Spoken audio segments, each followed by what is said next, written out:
Thank you to our customers, partners, and those of you who are learning about Second Watch now for joining the Art and Science of Data and Barbecue, one of our many virtual events happening around AWS reInvent this year. So for the first 15 minutes today, it'll be dedicated to learning an effective data strategy from our data engineering practice director, Rob Whelan. We'll wrap up Rob's presentation with a Q&A session, and then we'll jump in and get started with barbecuing with TLC's BBQ Pitmasters Season 1 winner, Barbecue Grand Champion Pitmaster, cooking instructor, and owner of Slap Yo Daddy Barbecue, Harry Soo. Your live attendance today means you'll receive a complimentary combo of Harry Soo's barbecue sauce and rub, and you'll also be entered in to win a brand new barbecue grill. The barbecue grill winner will hear directly from Second Watch. Thank you so much, Lisa. And thank you everyone for joining. My name's Rob Whelan. I'm the head of our data and analytics practice at Second Watch. Second Watch is a premier AWS partner. That means we're among the best. And we launched this data and analytics practice to help customers navigate the world of their data and take action from their data. So, and I'm based in Austin, Texas. So, you know, I've got a brisket with salt and pepper out on the Traeger going right now. Just kidding. I wish I did. But that's the Central Texas way. We want to talk to you about the art and science of data. We like to tell people that using data for your business is a mixture of judgment and technology. So I got a rib sandwich here. It's basically a data sandwich. On the top and bottom is art, and packaged in the middle is the science. In order to have a successful data initiative, it takes some art on the front end, decide what do we want to track, what do we want to achieve with our data. Then you actually have to do some real science and engineering to get the data centralized, get in a spot where you can use it. You're cleansing it, you're storing it, is it, you're exploring it, is it coming out fast enough, that sort of thing. That's the science.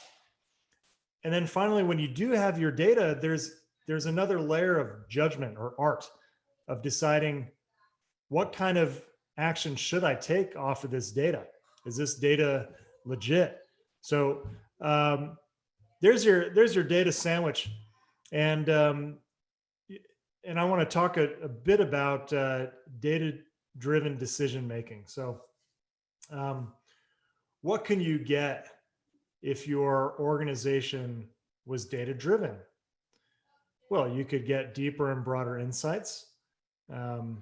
You could get into artificial intelligence, and it's kind of the open secret about AI that you're never going to get anywhere with AI if your data isn't cleaned up. So you kind of have to put in that work on the front end.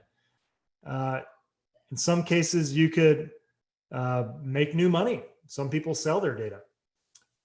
You certainly could make better decisions. And I think today with the amount of data that's being produced by consumers, so if you're in a B2C context, you're overwhelmed with data, but that means you can understand your customers a lot better. So that's the goal. That's where we want to get. But what gets in the way? Your data is not centrally located. You end up doing things manually. You don't know which data to trust, and you might even have some cultural problems where data is getting hoarded and you've got silos. So where does that leave you? If you've got those problems, you're going to have missed opportunities. You might have a lack of trust into the accuracy of your data. You've seen it many times that manual operations lead to, honestly, increased costs and lost productivity. If there's lost productivity, that compounds over time. So just picture the isolated Excel spreadsheet where someone's doing some really neat analysis, but it stays in Excel. Well, how do you clear things up? Well, we really think for a data project, you need to start with your business objectives. So some consulting companies might have an engineering first mentality. You know, they'll come to you and say, tell us what you're trying to achieve, and we'll do it for you, or tell us what to do. We'd much rather start with your business objective. What do you, where do you want to reduce costs? Where do you want to increase revenue? Who gets impacted by this? If you didn't have this data, who would be impacted? And then we look at what you have today in order to achieve that, and where you would need to be in the future. So for example, if you would like to have kind of wide access across the company to all your data, you need a data lake. That's something we actually hear a lot from customers. How do we get lots more people to see, feel, and touch our data? You might have everything in, say, a relational database today. Everyone's kind of hammering that one database. Well, a data lake is probably your solution. How do you get there? We give you that analysis between those two states, and then a roadmap to get there. Our roadmaps are really driven by the data strategy, and of course that starts with your business objectives. So we've got all that, and then finally we start implementing. Look for quick wins. This is what you need to get momentum for a data initiative. So I'm not sure, everyone here is at different levels of maturity with the cloud. Maybe you're all in, maybe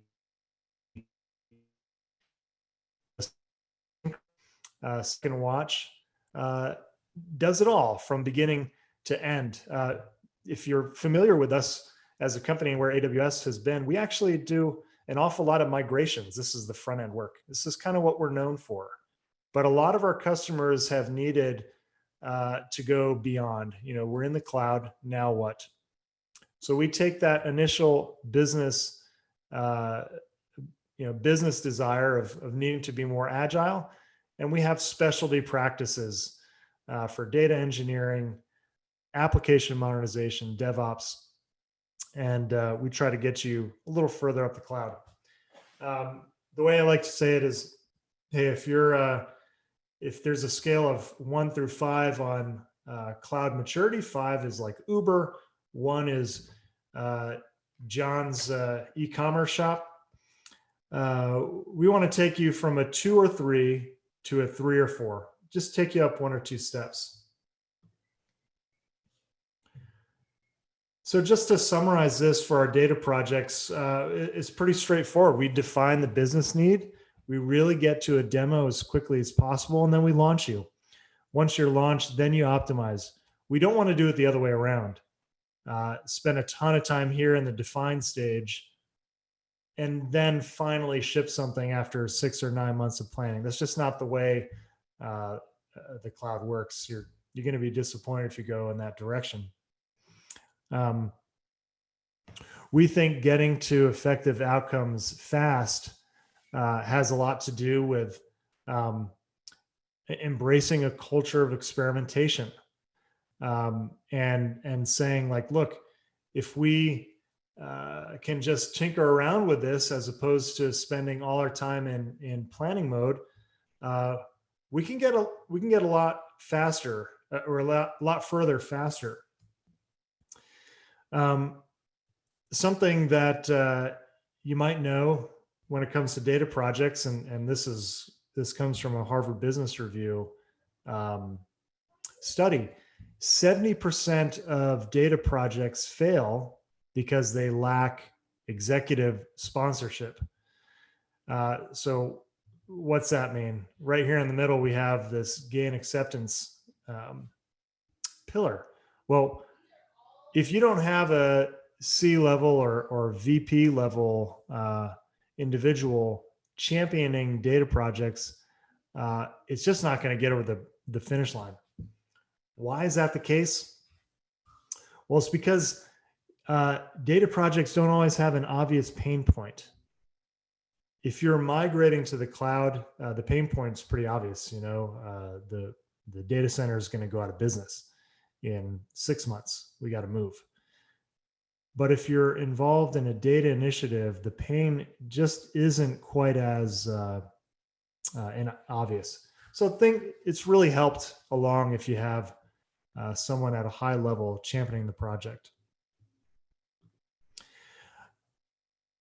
I want to blow this up a little bit and show you what our data blueprint looks like.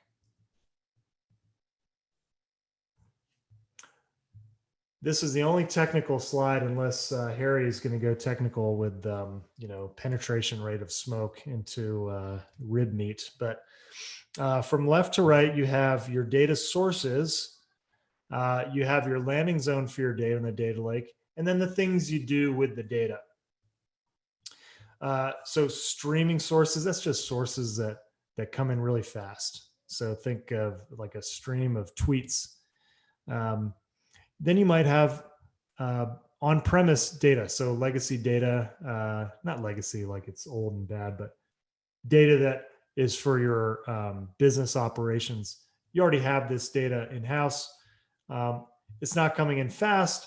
You send it in by batch. So big chunks every day or every half a day. And then of course you have your ERP system, CRM, software as a service, where your data is valuable, but it's not contained in your ecosystem. It's in someone else's. So Salesforce.com is an example of that.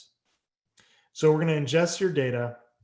And then in the data lake, we do a lot of activities to make sure it's accessible and make sure that it's being stored and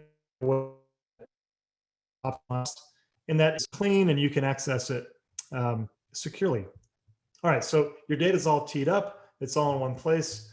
Now it's time to have some fun. Over here, you have your data engineers, data scientists, and you might have your business analysts. These are kind of the three big stakeholders we like to deal with. And they've got different needs. So business intelligence, using something like QuickSight or Tableau or even Athena to explore your data.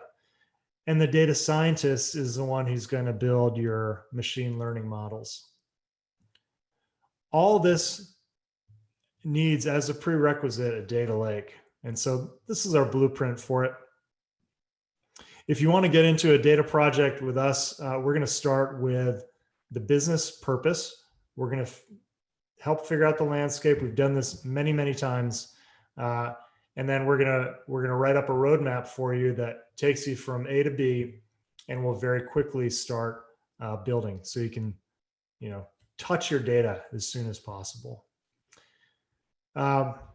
Shameless plug: we're a pretty high up partner with all the major cloud service providers. Think about this: our Net Promoter Score is 85 out of 100. So we just have a lot of happy customers, and I hope this gives you a little bit of confidence should you engage us.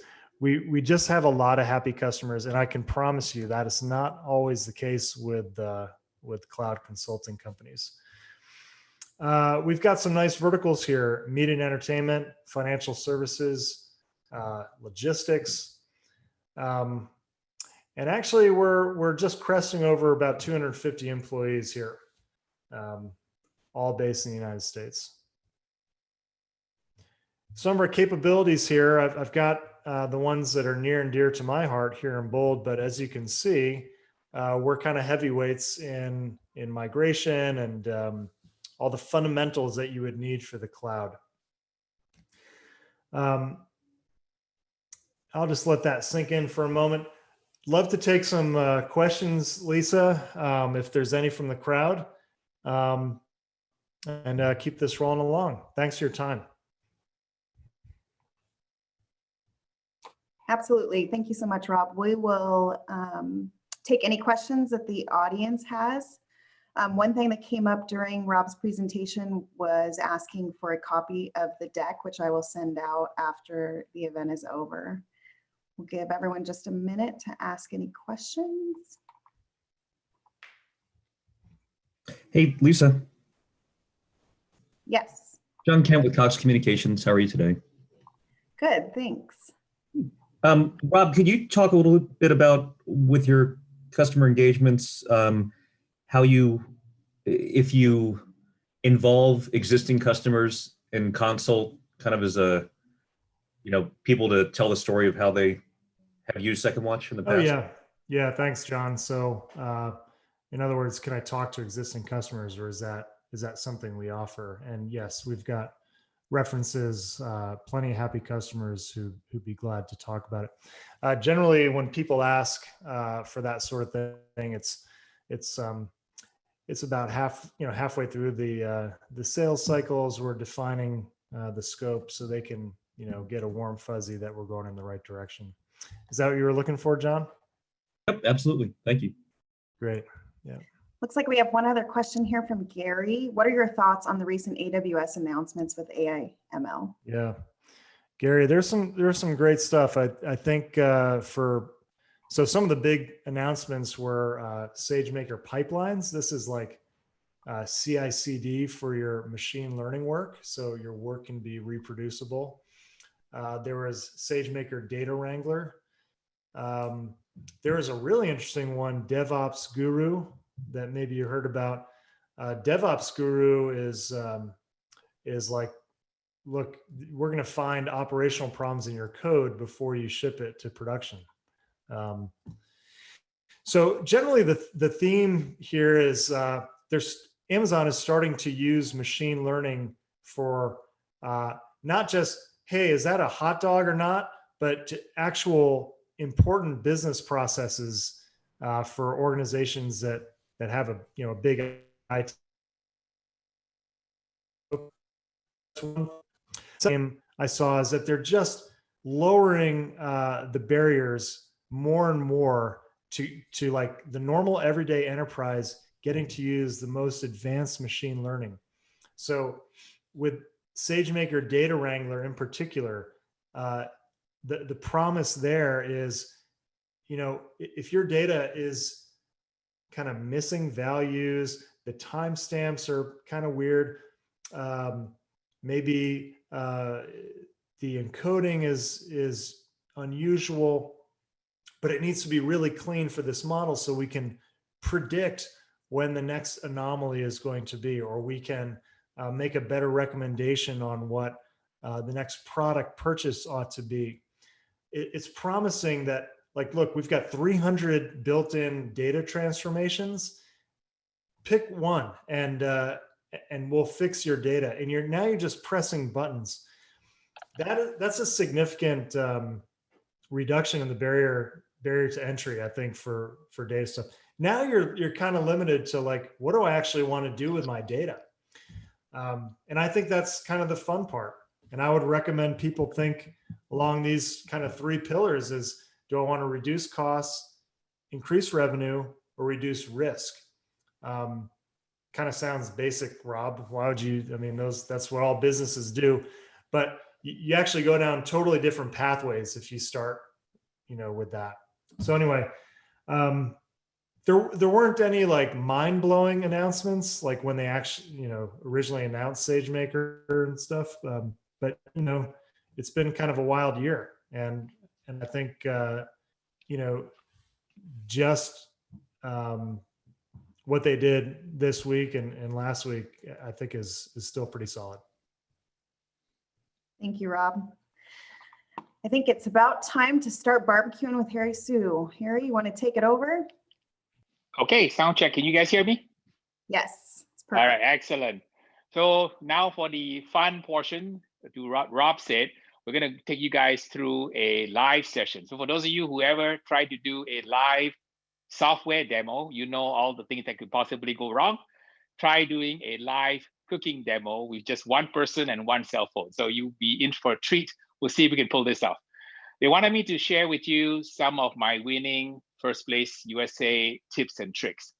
on how to take your barbecue to the next level.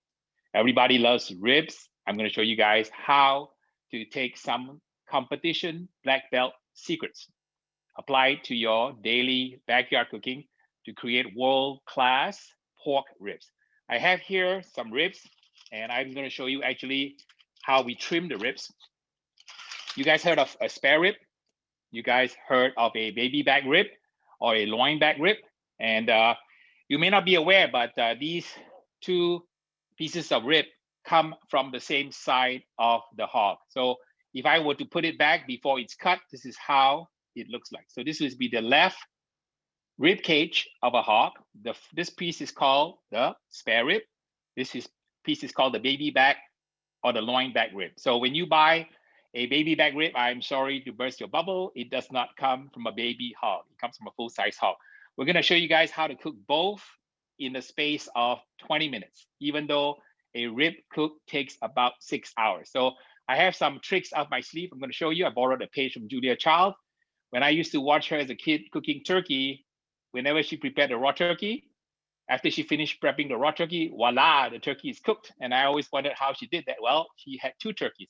Guess what? I borrowed a page from her book, and we have the ribs already cooking in the done state and also in the stage where it's ready to be wrapped. So I'm going to talk you guys through how we prepare these ribs. On the loin back rib, all we need to do is pull the membrane. Here's the membrane on the back of it. All you need to do is take a knife and kind of run it through where the rib is, like a little butter knife. And you can see the membrane lifts up like so. Take a piece of paper napkin, run your finger through it to the other side, and then pull it off. Okay? And it's a 3-hour debate and Jerry Springer fist fight as to whether you need to remove the membrane. But I like to because I think it gives the meat better flavor. So that's the baby back rib. Nothing much to do beyond that. We're going to throw some rub on it.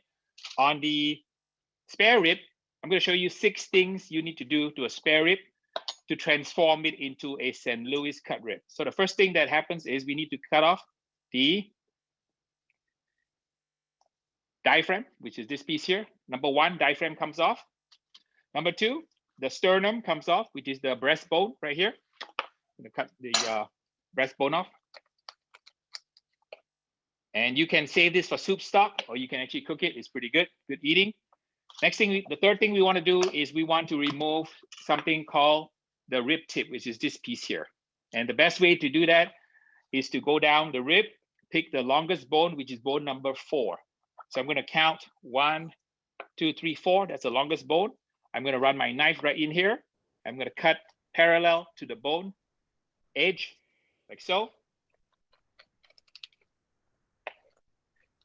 And I have separated my St. Louis rib.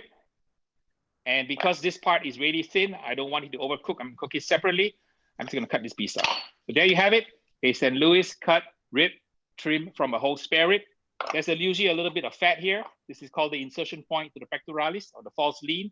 This is not good eating. You can trim it off. Or if you're too lazy, just go ahead and trim off the bone. So you end up with a beautiful rack of St. Louis rib.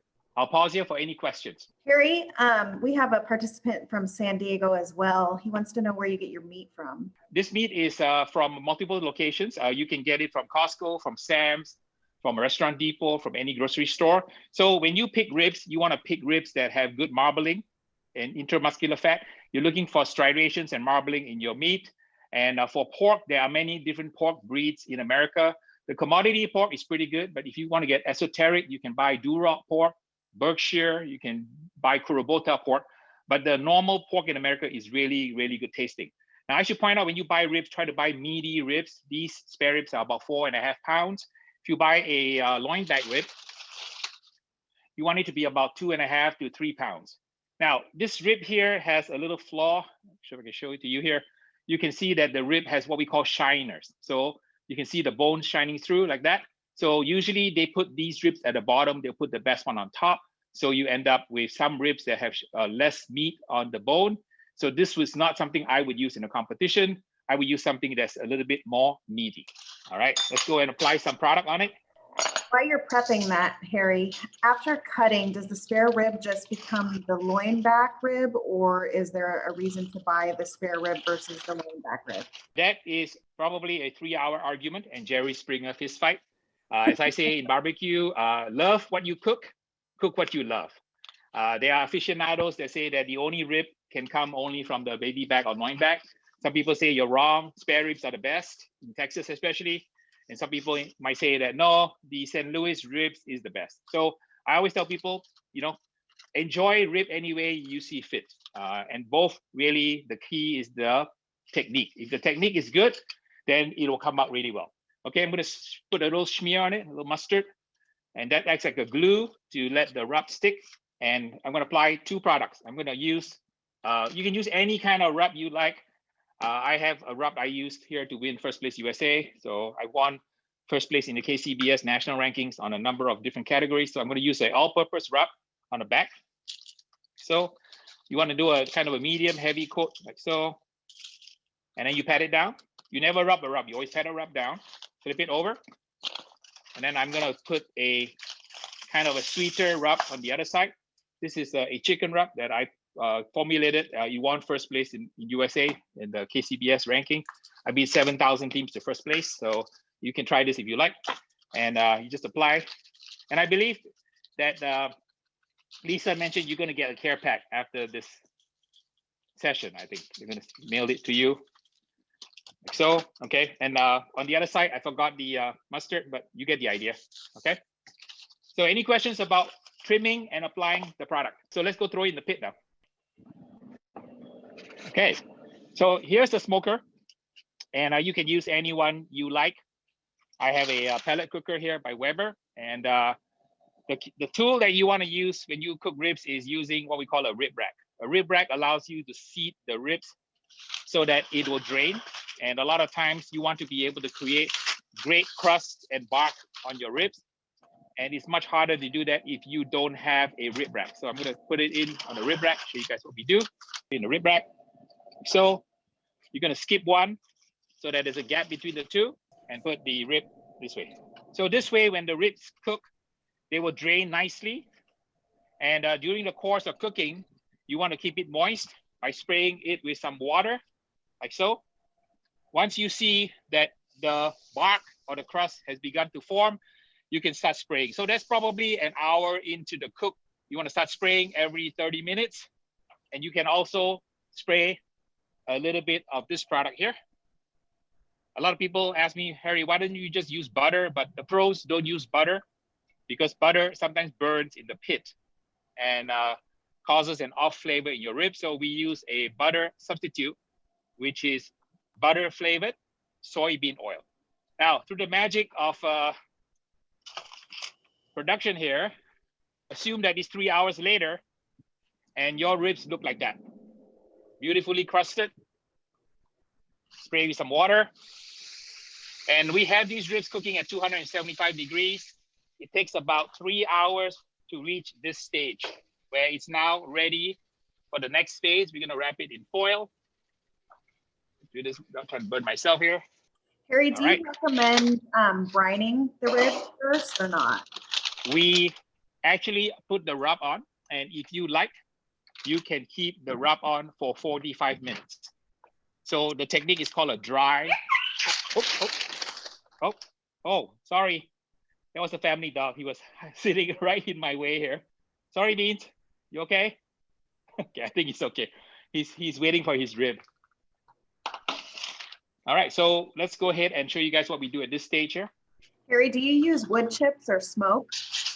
We set up the pellet cooker, and we cook with wood pellets that we purchased from the store. It's called pellet fuel, and you can buy it in different flavors. And the one I like is called a gold blend. It's made by a company called Green Mountain Grills, and I find that among all the many pellet brands, the Green Mountain Gold Blend has a terrific flavor, and most importantly, has a great smoke ring and appearance. So our rib has set. I'm going to explain to you what we need to do. Before you can wrap your ribs, you must make sure that the bark has set. if you don't set the bark, when you apply product, all the seasoning will fall off. So the way you do that is you do something called the scratch test. So I'm gonna scratch it here. See that? We can see that. You notice the rub is not falling off. If you touch it and the rub falls off, it means that the rib is not ready to be wrapped. You gotta cook it until the crust or bark sets. For those very techno weenie people, it's actually called the Maillard reaction after a French chemist. And it's actually the non-enzymatic browning of amino acid. But that's too big of a mouthful to say. Just remember, Harry taught you, when the crust has set with the finger test, you only see oil, it's time to wrap your ribs so that you can cook it so that the collagen, the connective tissue, will become tender without the rib drying out. So if I cook this rib in the pit, it's gonna dry out. I'm gonna show you guys how we do a competition wrap on these ribs with a few products that we're going to use. And the first product we're gonna put on is some of the brown sugar. Now you can take brown sugar and try to put it on your meat and sprinkle it on like so. It's just too hard because it doesn't go evenly. So here's the black belt tip. We use a flour sifter, and a flour sifter is the tool we use for competition. This is an 8-cup flour sifter because if you use a flour sifter, it's very, very even and you create a beautiful, nice, even coating on your ribs. Apply the sugar, brown sugar evenly. So we apply some brown sugar. I'm gonna put a little bit of agave on it now. So, and then we're gonna put a little bit of peach nectar, about a couple tablespoons. So we're gonna flip it over to the other side and repeat. You notice, right, that I am doing it now bone side up. So these are small details that are very important if you are a competitor, because you want the meat to be sitting in the liquid below. So another layer of brown sugar, a little bit of peach nectar, a little bit of agave, and we're ready to wrap.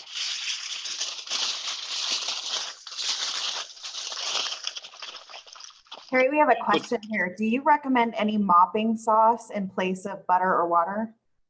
Yes, that is an option that you can use. I use water, and I can't believe it's not butter, because that's what works for me. And I always tell people that less is more, that if you apply less product, you have a better chance of letting the pork flavor shine through. You can use this product. You can also make your own mop. There's literally dozens of mops that you can make. So I would recommend people try it your way and see how you like it. Let's go in and now show you what it feels like when it's done and how to know when it's done. So we put the ribs back into the pit, and we wait until it's tender, and I'll show you guys how to check for tenderness. Change cutting board here. And sanitation wise, you got to change your gloves. So whenever you go from uncooked to cooked, you got to make sure that you keep things hygienic. Make sure that you don't cross-contaminate your cutting board, don't cross-contaminate your utensils and your knives. So I used a smaller knife earlier, so I'm changing knives now. So this knife is clean. I have a clean cutting board. I'll show you guys how the ribs look like after they are done. So approximately 3 hours to get to the point where you can foil, and approximately 2 hours after that for the meat to be ready. And if everything goes according to plan, it looks like this. Ta-da! Do you keep the temp at 275 still for the second 275 constantly, yes. It's another discussion as to how much time and what temperature you want to use, but this method is pretty foolproof. See how beautiful it is? It's got like a mahogany kind of look to it. This is the color of competition style ribs. And here's how you want to tell that it's done. A lot of people use temperature, but temperature is not a good guide. So what you do is you want to flip it over. And I'll show you a black belt trick I teach all my students is you use the back of a plastic fork. And the back of the plastic fork is used to probe the meat between the bones. So if you imagine the tip of this fork is like your teeth. This is the most accurate way to probe for your ribs. A lot of people prefer ribs falling off the bone. I don't, because I'm a competitor. And in competition, you are judged by the perfect tenderness on the rib bone. So I'm gonna poke it here and see and pretend this is my teeth. You look at how nice and tender this is, but not too tender. So in order to score a perfect score on your rib, you have to make sure that the rib is not too tender. There has to be liquid on the bone when the judge judges the rib, and the liquid on the bone should evaporate within a few seconds. So that is a very, very precise specification. Kind of like when you are going to the cloud, you need to make sure that you have your good business requirement before you start your design. On this particular rib, right, I'm gonna cook it to competition level tenderness. For home use, you can cook it until it's falling off the bone because your family kind of expects that. But this is a tip I want to show you on how to do. Now, I like to sauce the rib, right, after I cook, not before, because I don't want it to be goopy. Sauce is meant as a supporting player. I'm going to put some of my sauce, which you will get in the care pack, just a little bit of sauce, and I sauce it using the residual heat on the pit. And after I sauce it, I'm going to put it back into the foil and let it sit for a few minutes. And I use the heat from the meat and the foil to set the rib sauce. And you can put this back in your pit if you want, but in competition, I'll just set it like this because in competition, you want to be able to serve meat so that the judges can taste the meat, not overpowered by the sauce. So you sauce both sides. So a little bit more on this side. And we'll cut it up, show you guys how it looks. Clean knife. So one from here, one from here. And you can tell the difference between the two kinds of rib. This one is more straight bone, and this is from the St. Louis cut, which is the spare rib. This is the loin back, which is a little bit more curved, and you can see the two different bones here. All right. So is this the same process for beef ribs? For beef ribs, it's the same process. You may not want to have so much brown sugar unless you like your beef ribs sweet. Beef ribs have less connective tissue than pork, believe it or not, even though it's a bigger rib. And beef ribs typically cook in 80% of the time. So if pork ribs take, say, 5-6 hours, beef ribs will take 4 to 5 hours. But they are all good eating. If you're from Texas, they make a terrific beef short rib, which is like we call it the Tyrannosaurus or the Fred Flintstone rib. And you can cook ribs my way, which is sort of a competition style, or you can cook it with just salt and pepper, and it's great. I went to school at Texas Tech, so a lot of times on my YouTube channel, I cook ribs the Texas way. It's great to use salt and pepper, but I like to change it up a lot, and I cook ribs with different styles from around the world. Those look great. I think everyone agrees, Harry, we want to come over and we want some ribs. How long on the grill without foil? About 3 hours. And remember I showed you the scratch test? I prefer not to tell you the exact time because it will vary based on your smoker. So if you're using a Traeger, you're using a Weber, you're using a Big Green Egg, you're using any kind of like a kettle out there, the time will vary because it's based on the temperature. It's based on something we call the draft. The draft is something extremely important in barbecuing, which is the speed of airflow. It's called the convective current, which is how fast the hot air flows over the meat. If the hot air flows fast, then the meat dries out faster. You have to remove the meat to wrap it. But you can see how tender this meat is, right? So I should take a bite here. Let me do a bite on camera here. Show you how tender it is here. Absolutely amazing. It's salty, taste of pork heaven, a little bit of tanginess from the sauce, hint of sweetness, a little bit of that high end from the rub coming through. So this is a really, really not a difficult way to cook ribs. You just need good technique, and you should be able to create some championship grade ribs in your backyard, regardless of the equipment that you have. Speaking of equipment, Harry, that looks amazing. Do you have a favorite in terms of a barbecue grill? There are many, many good ones out there. The folks at the Griller Grills makes good ones. We have also the people from Weber who make good ones. There's in Texas, there's many, many good pit makers. A lot of them are my friends.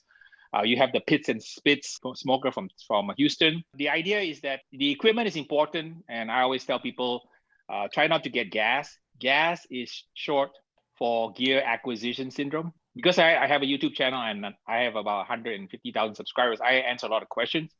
And the message I want to get across to everyone is that go out and cook and spread barbecue love. because barbecue is like a boomerang of love. You toss it out the universe, it's gonna come back and hit you on the side of the head, much bigger than you possibly imagine. Don't worry so much about equipment. If you have modest equipment, like even a kettle, you have expensive equipment like a $20,000 smoker, you have a pellet cooker, you have a drum cooker. The key is to go out and have fun and cook. Hopefully some of the lessons and tips I showed you in this short preview will allow you to sort of shed your inhibitions about cooking ribs, go out and create some championship style ribs. You'll get a care pack, so you at least have some of the ingredients that will enable you to kind of create a wonderful taste on your pork. And the sauce is the way that we enjoy it in a competition circuit. So if it works with competitive judges, it should work with your friends and neighbors and family. And the little pooch, Mr. Beans, is waiting for me. He's so patient. And I guess I better give him a small piece here. Beans, everybody probably wants to see you eat. They don't want to hear me talk here, right? So here we go. Okay. Mr. Beans enjoying his rib here. Good? Delish? So a lot of folks come to my channel just to see him be my barbecue judge. And he's always a good sport. Always tells me the truth as to what's working and what's not. I will be sure to share Harry's YouTube channel in our post-event email, along with the copy of the deck. Harry, do you have your directions for how you cook the ribs in writing somewhere? I'm sure I can summarize it really 3 ways. You only need to know 3 things I taught you today. Number 1, cook until the crust sets. No regard to time or internal temperature. So put your watch and your thermopan in the drawer before you start cooking my way. Once the crust sets, wrap it in foil. You can apply these products if you like. You don't want to apply products, that's okay, just wrap in foil. If you don't have foil, you can wrap in butcher paper. Cook it at the same temperature, around 275, until the back of the plastic fork pushes easily through between the bones of the meat. So just 3 steps. So I can send you guys some steps, detailed steps, but I want to distill it down to something simple that you can remember. Cook until crust sets, wrap, pull when this thing pokes in the middle of the bone and it feels tender. So just everybody can follow that. I've been fortunate to teach about 300 classes around the world. Once they understand that it's a simple 3-step method, they are out there cooking instead of obsessing over the details of all these steps. Do you mail barbecue, Harry? Barbecue. I should. A lot of my barbecue work is actually meant for barbecue philanthropy. I think they mentioned to you, by day I'm an IT program manager, so I build data centers for a living. I took on this hobby about 10 years ago, and one of my project managers had seen the movie The Bucket List. So she challenged all of us, the IT nerds, to put up together a bucket list. So I did my normal bucket list, and when my coworkers said, hey, Harry, let's make a stretch goal for each one of us. And they wrote me a stretch goal, which was to go and cook in a barbecue contest. And it's something I'd never done before, but I thought, hey, what the heck? Life is short, live it with intensity. So I decided I'll go and cook my very first barbecue contest. And I filled in the application form for a contest in Palm Springs. I'm from Los Angeles. And I showed them the piece of paper and I called my team the bucket list. And they said, no, Harry, you're an IT nerd. We should give your team a fun name. So I said, well, just name it anything you want. I don't care. Apparently in the South, when you eat something you really, really like, it is so good that you want to slap somebody. Since I'm a daddy, they said, why don't you call your team name Slap Your Daddy? So my first reaction was, wow, this is a really stupid name. I'm going to make a laughing stock of myself, but I'm going to only use it one time. So I'm not going to be worried. So I entered the contest with the name Slap Your Daddy, never imagining I would ever use the name again. But lo and behold, that was over 10 years ago. It's been a fantastic journey. I've been able to win 100+ first places and travel around the world, spreading American style barbecue love within the USA and all over the world. So it's been a fabulous journey. I tell this story to you is because I want you guys to realize as IT professionals, never be afraid to be outside your box. Always think about things that you can try. And sometimes in life, the worst thing that can happen to you is you make a fool of yourself and life goes on. When I was offered an opportunity to be on a TV show cooking barbecue against 3 world champions, I thought to myself, I'm from California. What do I know about cooking barbecue? So I thought that they would put me on the show as a fish out of water team from California. I went on the show, and after eight episodes, guess who wins the season finale at the end, beating 3 world champions, the little engine that could from California. So I want you guys to realize that sometimes in life, you just have to take that step, even though it's an uncomfortable step. And I work in IT. I take that step every single day in the area of cloud, data analytics, AI, and ML. And it's a difficult step to take, but take it with trusted partners. Take it with the attitude. I always say ARAO. That's what I tell my team. Whenever something goes wrong, don't panic. ARAO stands for assess, react, adapt, and overcome.